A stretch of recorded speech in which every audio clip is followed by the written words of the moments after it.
എല്ലാ കൂട്ടുകാർക്കും അഡ്രീസ് വേൾഡിലേക്ക് സ്വാഗതം. ഇന്ന് ഞാൻ വന്നിട്ടുള്ളത് തേങ്ങ അരച്ച് ചേർക്കാത്ത ഒരു പാവയ്ക്ക തീയലിൻ്റെ റെസിപ്പിയുമായിട്ടാണ്.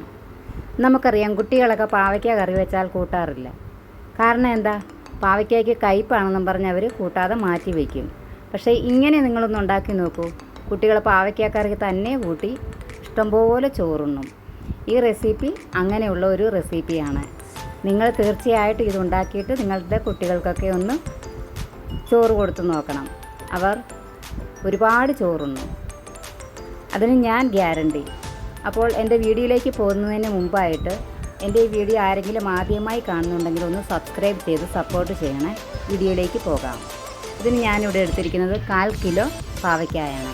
ഇത് ഞാൻ വട്ടത്തിലാണ് അരിഞ്ഞിരിക്കുന്നത്. നിങ്ങൾക്ക് വേണമെങ്കിൽ നീളത്തിലും അരിയാവുന്നതാണ്. പിന്നെ ഇതിലേക്ക് ഒരു 10 കൊച്ചുള്ളി എടുത്തിട്ടുണ്ട്, ചെറുതായിട്ട് അരിഞ്ഞതാണ്. പിന്നെ ഇതിനായിട്ട് വേണ്ടത് ഒരു തക്കാളിക്കായാണ്. പിന്നെ ഒരല്പം ശർക്കര, ഒരു നെല്ലിക്ക വലുപ്പത്തിലുള്ള വാളൻപുളി, ഒരു 3 പച്ചമുളക് നീളത്തിൽ കീറിയത്, പിന്നെ ഒരു കൊച്ചുള്ളി ഞാൻ ചെറുതായിട്ട് വട്ടത്തിൽ അരിഞ്ഞിട്ടുണ്ട്. ഇത് കടുക് മൂപ്പിക്കുന്നതിന് വേണ്ടിയാണ്. 2 വറ്റൽമുളകും എടുത്തിട്ടുണ്ട്. നമുക്ക് ചട്ടി അടുപ്പത്ത് വയ്ക്കാം. ചട്ടി ചൂടാകുന്ന സമയത്ത് ഇതിലേക്ക് വെളിച്ചെണ്ണ ചേർക്കാം. വെളിച്ചെണ്ണ തന്നെ ചേർക്കണം. ഇപ്പോൾ വെളിച്ചെണ്ണയൊക്കെ ഒന്ന് ചൂടായി വന്നതിന് ശേഷം നമുക്കിതിലേക്ക് പാവയ്ക്ക ഒന്ന് വഴറ്റിയെടുക്കേണ്ടതായിട്ടുണ്ട്. പാവയ്ക്ക ഇട്ട് കൊടുക്കാം. ഈ പാവയ്ക്ക ഒന്ന് നന്നായിട്ട് വഴറ്റിയെടുക്കാം. ഇതിങ്ങനെ വഴറ്റിയെടുക്കുമ്പോൾ തന്നെ ഈ കറിക്ക് നല്ലൊരു ടേസ്റ്റാണ്. ചിലർ പാവയ്ക്ക ഉപ്പും വെള്ളവും ചേർത്ത് മഞ്ഞൾപ്പൊടിയൊക്കെ ചേർത്ത് വെന്തെടുത്തിട്ട് ഇങ്ങനെ ചെയ്യാറുണ്ട്. പക്ഷേ അതിലും നല്ല ടേസ്റ്റാണ് ഇങ്ങനെ നമ്മൾ കറി വെച്ചാൽ. ഞാനിങ്ങനെയാണ് വയ്ക്കാറുള്ളത്. നിങ്ങൾ ഇതുപോലെ ഒന്ന് ചെയ്ത് നോക്കുക.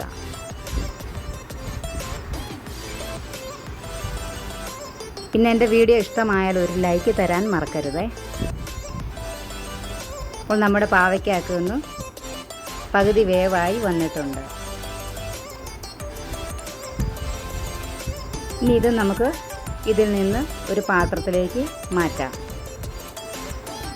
ഇതിത്ര ഇങ്ങനെ വഴന്നു വന്നാൽ മതി.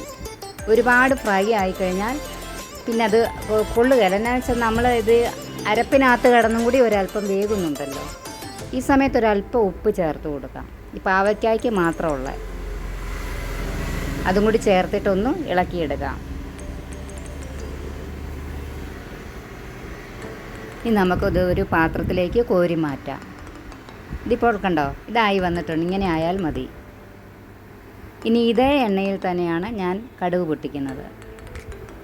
ഈ എണ്ണയിലേക്ക് നമുക്ക് 1 ടീസ്പൂൺ കടുക് ചേർത്ത് കൊടുക്കാം. കടുകൊക്കെ ഒന്ന് നന്നായി പൊട്ടി വരട്ടെ. പൊട്ടി വന്നതിന് ശേഷം ഒരല്പം ഉലുവ ചേർക്കാം. ഒരുപാടാകരുത്, ഒരല്പം. ഇതും കൂടി ചേർത്തിട്ട് നന്നായിട്ട് ഇതൊന്ന് പൊട്ടി വരണം. ഇപ്പോൾ കടുകും ഉലുവയും നന്നായി പൊട്ടി വന്നിട്ടുണ്ട്. ഇതിലേക്ക് കൊച്ചുള്ളി അരിഞ്ഞത് ചേർത്ത് കൊടുക്കാം. ഇതൊരു ഗോൾഡൻ ബ്രൗൺ നിറമാകുന്നത് വരെ ഒന്ന് ആയി വരട്ടെ.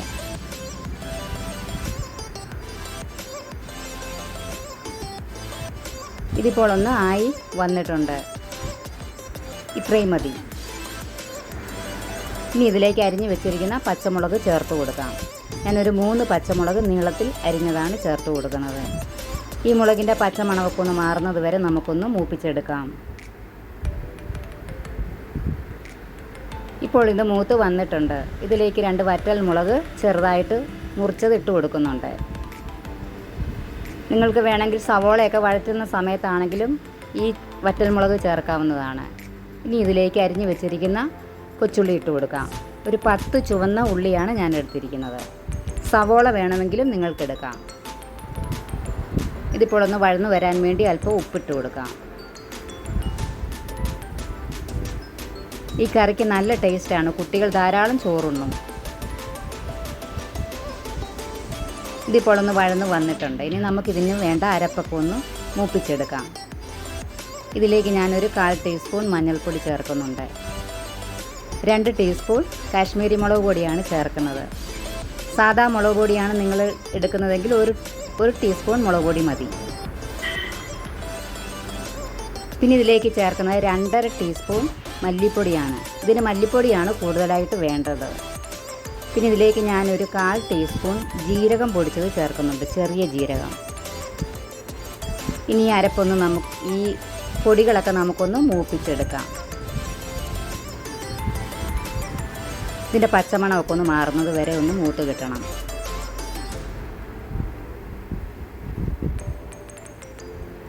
ഇനി നമുക്കിതെല്ലാം കൂടി ചേർത്തിട്ടൊന്ന് ഇളക്കാം.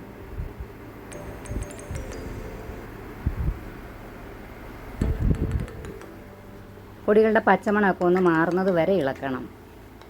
ഇതിപ്പോൾ പച്ചമണമൊക്കെ ഒന്ന് മാറി വന്നിട്ടുണ്ട്. ഇതിലേക്ക് ഞാൻ അരിഞ്ഞ് വെച്ചിരിക്കുന്ന തക്കാളിക്ക ചേർത്ത് കൊടുക്കുന്നു.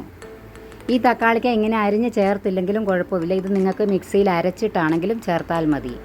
ഞാനിപ്പോൾ ഇങ്ങനെയാണ് ചേർക്കുന്നത്. ഈ തക്കാളിയുടെ പുളിരസവും എല്ലാം കൂടെ ആകുമ്പോൾ കറിക്ക് നല്ല ടേസ്റ്റാണ്. ഇനി ഇതിലേക്ക് വാളൻ പുളി നേരത്തെ കുതിർത്ത് വെച്ചിരുന്നതാണ്, ഇതുകൂടി അരിച്ച് ചേർത്ത് കൊടുക്കാം. ഇനി ഇതൊന്ന് തിളച്ച് വരണം, ഒന്ന് ചൂടായി വന്നാൽ മതി.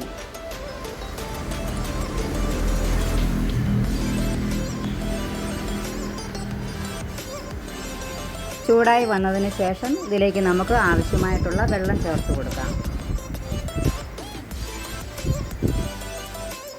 ഒരുപാട് വെള്ളം അങ്ങനെ ചേർക്കരുത്, ഇതൊരു കുഴമ്പ് പരുവത്തിൽ വേണം ഈ കറി നിൽക്കാൻ. ഞാൻ 1 കപ്പ് വെള്ളം ചേർക്കുന്നുണ്ട്. ഈ വെള്ളം ഒന്ന് നന്നായിട്ട് തിളച്ച് വരണം.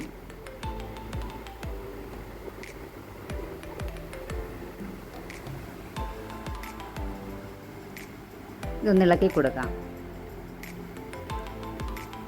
അപ്പോൾ ഇത് നന്നായി തിളച്ച് വന്നിട്ടുണ്ട്.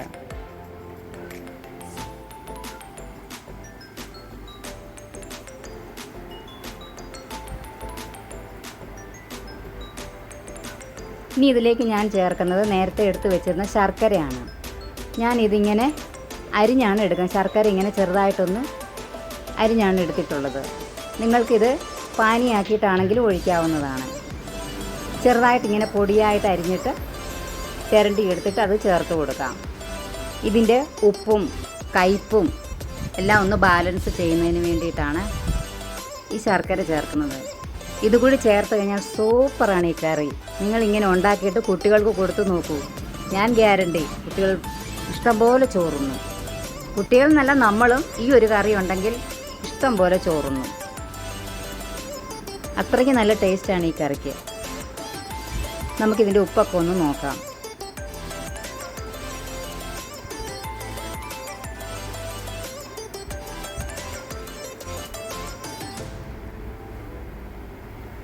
ഈ കറിക്ക് ഒരല്പം ഉപ്പിൻ്റെ കുറവുണ്ട്, ഞാൻ അതുകൂടി ചേർക്കുകയാണ്.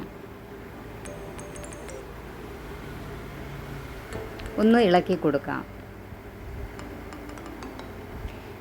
ഇപ്പോൾ ഈ അരപ്പ് തിളയ്ക്കുന്നതിന് തന്നെ നല്ലൊരു സ്മെല്ലാണ് വരുന്നത്. ഒരു കയ്പിൻ്റെ ഒരു മണം ഒന്നും വരുന്നില്ല. നിങ്ങളിത് കറി വെച്ച് കഴിയുമ്പോൾ നിങ്ങൾക്കത് മനസ്സിലാവും.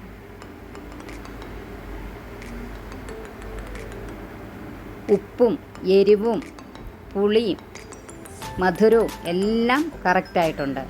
ഇനി ഇതിലേക്ക് നമുക്ക് വഴറ്റി വെച്ചിരിക്കുന്ന പാവയ്ക്ക ചേർത്ത് കൊടുക്കാം. നിങ്ങൾക്ക് കാണുമ്പോൾ തന്നെ മനസ്സിലാവും ഈ പാവയ്ക്ക ചേർത്ത് കഴിഞ്ഞാൽ. കണ്ടോ ഇത് കണ്ടോ, നല്ല രുചിയാണ് ഇങ്ങനെ കറി വെച്ച് കഴിഞ്ഞാൽ. തീർച്ചയായിട്ടും നിങ്ങളിങ്ങനെ ഉണ്ടാക്കിയിട്ട് നിങ്ങളുടെ മക്കൾക്കൊക്കെ കൊടുക്കുക. തേങ്ങ ഇല്ലെങ്കിലും നമുക്കൊരു പാവയ്ക്ക തീയൽ എങ്ങനെ വെക്കാമെന്നുള്ളതാണ് ഇതിൽ നിന്ന് മനസ്സിലാക്കേണ്ടത്. എൻ്റെ വീഡിയോ ഇഷ്ടപ്പെട്ടാൽ ഒന്ന് സബ്സ്ക്രൈബ് ചെയ്യാൻ മറക്കരുത്. കൂടെയുള്ള ബെല്ലൈക്കൺ ഒന്ന് ക്ലിക്ക് ചെയ്താൽ ഓൾ എന്നൊരു ഓപ്ഷൻ വരും. അതിൽ കൂടി ഒന്ന് ക്ലിക്ക് ചെയ്താൽ ഞാനിടുന്ന എല്ലാ വീഡിയോസിൻ്റെയും നോട്ടിഫിക്കേഷൻ അതാത് സമയത്ത് നിങ്ങളുടെ ഫോണിൽ നിങ്ങൾക്ക് ലഭിക്കുന്നതായിരിക്കും. പിന്നെ വീഡിയോ ഇഷ്ടമായാൽ നിങ്ങളുടെ ഫ്രണ്ട്സിനും റിലേറ്റീവ്സിനും ഒക്കെ ഒന്ന് ഷെയർ ചെയ്ത് കൊടുക്കാൻ മറക്കരുത്. ഇതുപോലൊരു നല്ല വീഡിയോയുമായിട്ട് നാളെ ഞാൻ വരുന്നതായിരിക്കും.